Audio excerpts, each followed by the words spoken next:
students to the part 2 lectures for the course of supply chain management, and we are discussing basically procurement and purchasing. We'll be starting on from e-procurement and exactly what are the key procurement strategies and subsequent related guidance. So the initial content has already been covered up in part 1. So let's move on with e-procurement. So this is the new form of procurement. Well, what happens with this? This is an electronic procurement that relies direct process linkage between business, consumers, and suppliers. Right. So if we good that everything's being recorded. Compare the traditional procurement with e-procurement. Let's try to have a look through this. So the traditional procurement was more of a paper-based transaction. The issue was it was costly, it was slow, and there was a lot much error-oriented issues, right? So, supposedly, this is my HR department, which requires some software. This is my manufacturing department, which requires the raw materials. Then my marketing might be looking for printing some banners or some Pinaflex, right? So this is my finance department, might be looking for office stationery. So what they do is that they all request the purchase and the procurement department, right? That this is what they really need to buy and this much amount of quantity. And then the purchase department basically sources, negotiates with any one of the supplier, approves it, takes it on board and asks them to supply materials, right? A few were in directly related with the manufacturing or the corporate finance department as well. So the finance department was responsible for sending in cash, and the manufacturing department was basically receiving as well. But there were few requests like in terms of which require more financial capital, so they need to be processed through the procurement and purchasing department. So what really happened with e-procurement, right? Same business consumers are there, but every department is doing what? They have a set of their own suppliers, all right? And what is being done that only negotiation and management is being done, right? So supposedly manufacturing has been working for like 10 years, right? So now manufacturing has a set of suppliers who are really trustable, and basically each and every bit of them can be trusted, whatever part or component they supply. So manufacturer can simply ask them or negotiate them or ask them for an RFQ, and they can simply send the item to the manufacturing department, right? So what you can see here is more of a back and forth communication directly linked to the supplier. So rather than all the process where you go for entering then bidding, simply establish a network of your trusted suppliers and contact with them directly to make sure that you get the best deal, right? So what is happening here is that it is more efficient. You have real-time data, more interactive, right? So you can send the requirements to your supplier via an online platform as well. So improved information capture and shift to higher value level activities, right? Let's have a look into a video that really explains about procurement, exactly how Unilever, basically they call their e-procurement system as procure to pay. So just have a look into this, how it really works. This will give you much more.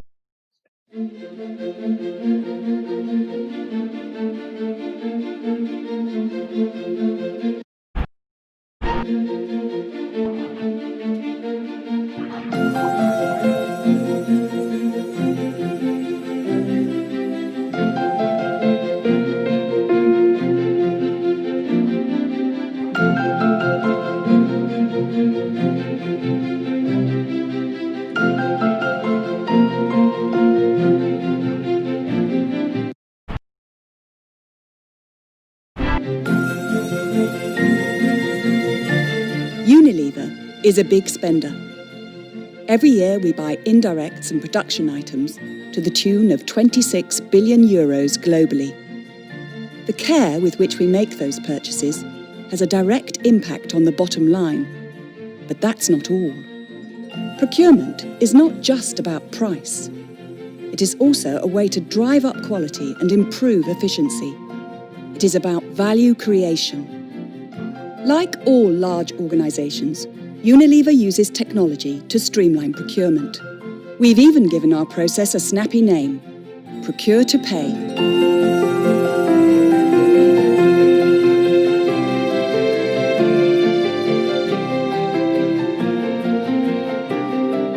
Procure to pay involves a number of people, each with different needs and expectations. Let's focus on the process for indirects. I'm a requester. I need a process for ordering and then receiving goods and services. I'm a procurement manager. I want to achieve the best quality for the best possible price. I'm a financial approver. I need complete visibility of my budget and expenditure. I'm a vendor. I want to know my order is in the system before I commit resources. I'm a member of the accounts payable team. In order to pay an invoice, I need to match it to a purchase order and a goods receipt. Provided everyone plays their part, Procure to Pay is good news all round. I can be confident my goods or services will be delivered on time and to my specification. I will have complete visibility of what we're spending and with which vendors. I try to make life simpler by looking for catalogue or contract opportunities. Thanks to upfront PO creation, Procure to Pay enables me to stay within my budget. Once I receive a purchase order, I know my prices have been approved and my invoice will be paid on time. And I won't waste time chasing requesters for information about non-compliant invoices. It's all in the system. There we have it. 5 steps to procurement heaven. What could be simpler? Wait a minute.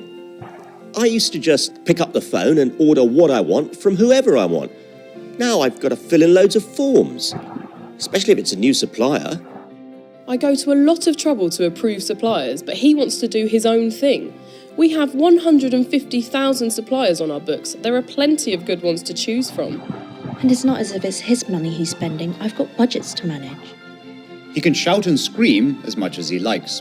The bottom line is, no PO, no pay. Okay. Point taken.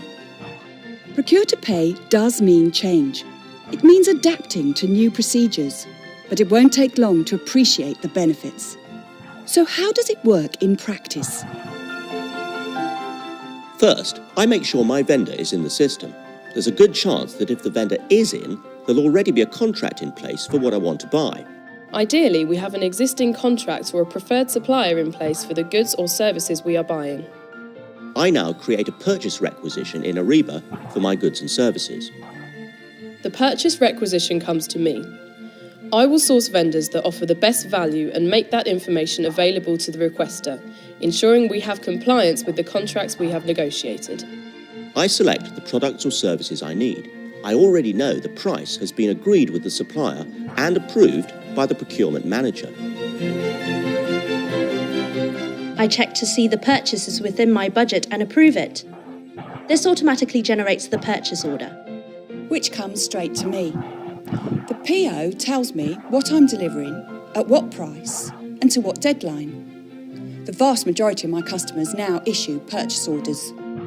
Once the vendor has delivered the goods or services to my satisfaction, I receive them in the system.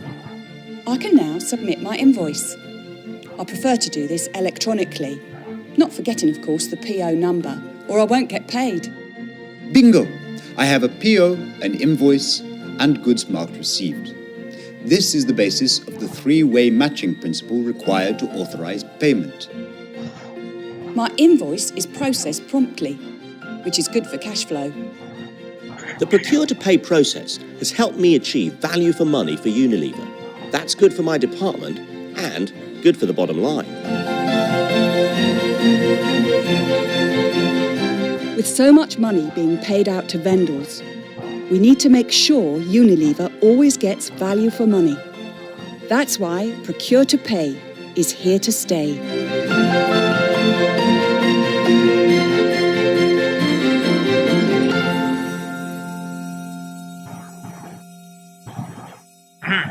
So, quick role-playing stuff and exactly how the stakeholders are basically involved and in procurement. So, let's have a look into how e-procurement can really help you save time and process the benefits, right? So, the first thing is, well, We have captured benefits, and on the other axis we have time, right? So it happens initially that you negotiate a deal, right? Uh, the system limitations and issues surface, right? Because once you're working with the supplier on service contracts, what happens? There are a lot many issues, right? So exactly in the traditional procurement, the compliance management decreases, but that does not decrease with e-procurement. What happens that you have the ease and use of reporting, right? That becomes easy. Significant administration is required. Disappointed users may resort to old methods and sources, right? So basically, contract savings decline over time due to compliance and measurement problems, right? So in the service sector, you more of need to monitor your contracts, exactly what was initially suggested and what was initially decided, and how the supply worked across. So exactly need procurement that can really help you, because a lot of confusion can really be avoided by daily interaction and by having an online platform. These are people some of the several flowcharts for the procurement process that are being followed by various companies through e-procurement as well. So these are more of a detailed charts, right? So how exactly they can really help you is basically if you really want a computer science graduate or a computer engineering graduate or well any other sort of a graduate. This is something that details can really help you to basically set up a platform or devise a solution that can really help the users, right? So let's move on to the next bit, that is procurement strategies, right? So I've divided it into three simple key strategies. The first one is type of supplier is the core supplier, right? So, and you spend 80% of your money on the supplier, right? And value is enabling greater collaboration and integrating with key partners, right? So exactly, supposedly I say that I'm a pump manufacturer and I make pumps out of steel and iron. So the steel and iron suppliers will be my core suppliers, right? So what I need to really do is to trade deep. Trade deep means that is to establish more better relationship with my suppliers, right? So that I can get much complete flow of inventory once required, and obviously with them on the price, right? So the other is commodity, right? That is more like office equipment, furniture, and stuff like that, where you spend 15% of your procurement budget, right? So the strategy is simple: is to trade broad, right? So commodity, I know there are not many furniture, a lot many stationery suppliers working across in Pakistan, so that's not an issue at all, right? So I need to really find a huge chunk of suppliers, so whichever is most cost effective, I can work with them, right? So some products might be new that really are not really available in the market, right? And you'll be spending some budget of your procurement on them as well. What you need to do is extend the reach of the niche supplier and leverage existing supply, right? So you really need to look or trade with your partners, right? You need to switch off from your traditional partners to the new partners, which can really help you in procuring your new items, right? So these are the three key strategies for procurement. Simple as that, nothing more to worry about. But now this is something that is more of a CPEC oriented. Like if any one of you wants to work for the government organization or wants to establish their own entrepreneurial firm, so exactly these are the processes that really tell you how the government process of tendering and bidding works, right? So these are some of the rules that a company needs to have for really working in the CPEC oriented projects. That is a brief qualification notice. In cooperation with the civil works, you need to have an SCCP registration, that is Security and Exchange Commission. Then you need to have a tax registration as an active taxpayer. You need to have a PC, Pakistan Engineering Council registration category.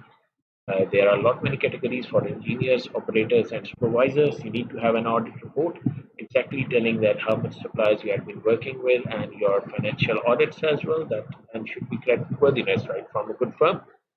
Years of similar experience, tools and equipment owned by the company, so you need to form your inventory as well, right? So exactly contract terms that are really being followed in Pakistan. Well, you need to have a business address and a telephone line. You need to have a specific office for that. You need to have references who can really tell or say the company that he or she or this company has really provided me with this much amount of goods in the past for this. Well, they don't really share the costs, but they do tell that this was the performance of the supplier. You need to have some equipment and resources. You need to meet your local insurance laws. So supposedly you have a construction company, you need to make sure that every of your employee is insured medically and in case of death. Employee safety equipment.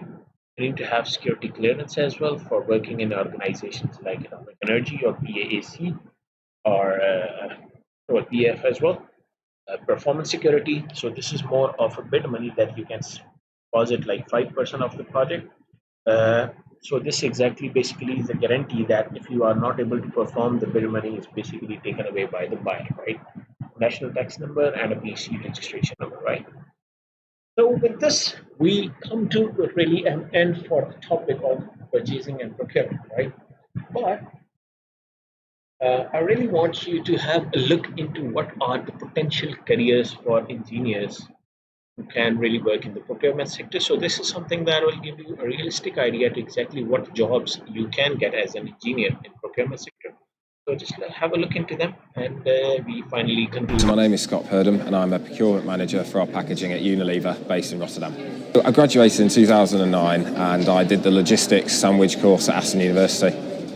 I think there were two main things that I could take forward with me. One of them was the insistence almost on doing a sandwich course. The placement experience gave me such a head start when I got into the workplace. You know, it's a year where you can make mistakes, you can learn, you can really develop and try new things out, so that when you come into a full-time role or a graduate programme, you've already got some experience behind you, which I think helps a great deal.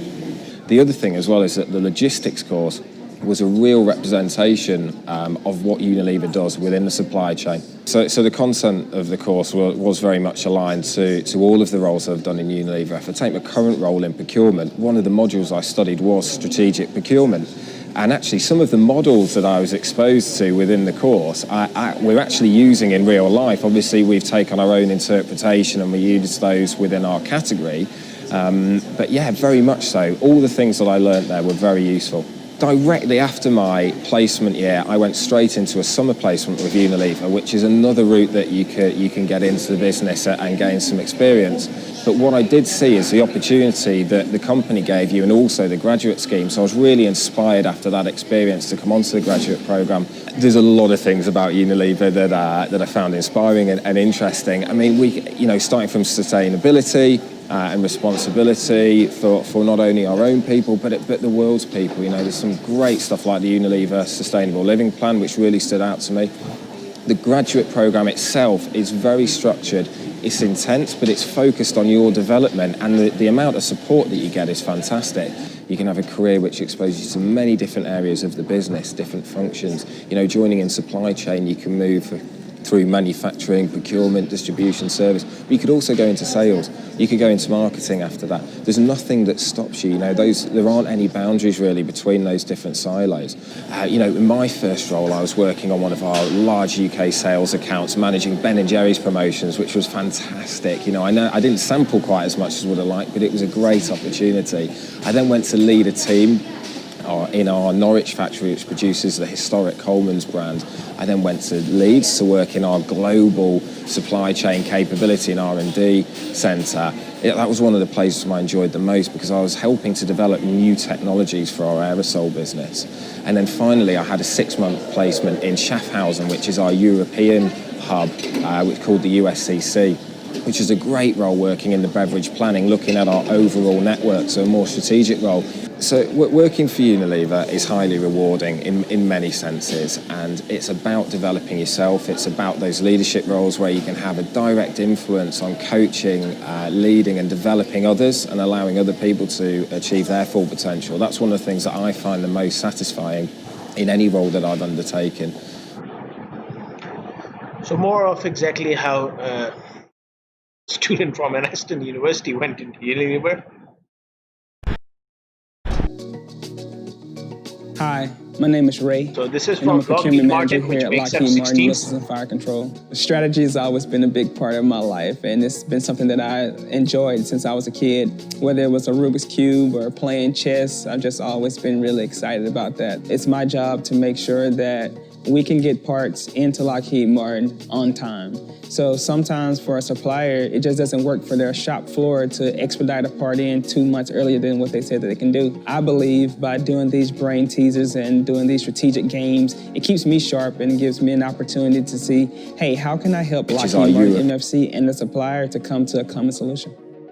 Here at Lockheed Martin, we have employee resource groups, otherwise known as ERGs, and I'm involved in the ACE ERG, which is the African American Council of Excellence, where I serve as the leader here in Orlando. We have a mentoring program in which we have senior leaders come in every other month and have conversations about different topics. It's just information that we're giving out to the employees to help them be a better employee day in and day out. To me, I think the company values family. I think the company values integrity, and I also think that the company values its employees. And that means a lot to me because of those are things that I value as well. That's another big reason why I work at Lockheed Martin, because I believe that the values of both myself and the values of the company intertwine. Have a look into a graduate from Schlumberger who later entered into the procurement field. She was a field graduate, and how the career evolved. Let's have a look into that. Obviously, this don't tells you about procurement. This is more towards the company's perspective, but nonetheless.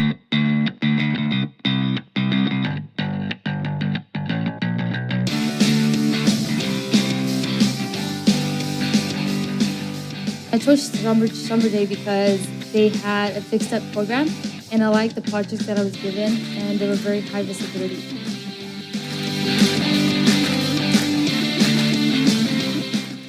One of our FISTIC training was held in Paris, where our global headquarters is.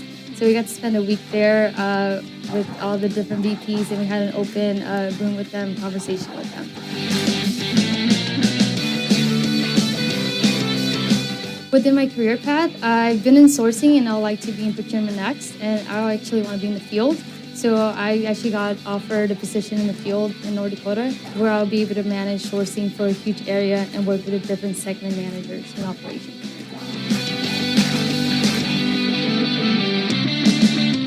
Even though I was a young college grad, the supplier managers were very open to bring you into their negotiations with suppliers or do the quarterly meetings. So you were able to handle a critical supplier on your own and do the negotiations and have that amount of responsibility so fresh out of college was amazing.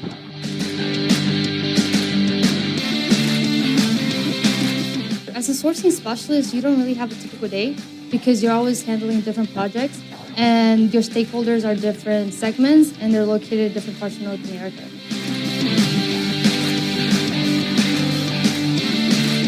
Depending on the areas that you're supporting and the segment that you're supporting, the challenges differentiate depending if there's a low amount of suppliers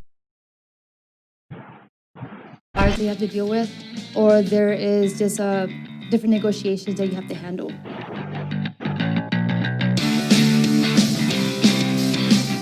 When you walk into one of our meeting rooms, you'll have managers from different parts of the country or the world, and they all work in different parts of the world throughout their careers. And everybody brings different values. Sometimes you'll have engineers, sometimes you have people who have actually worked in manufacturing, who have patents, and it's people can, whenever you have a project and you need help, they're willing to help you because they've been there and they're able to give you that support.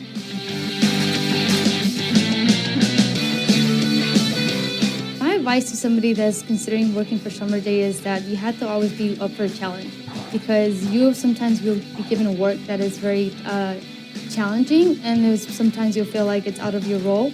But you also have to be open-minded to be able to say, I'm going to be able to do this, and you're going to be able to succeed.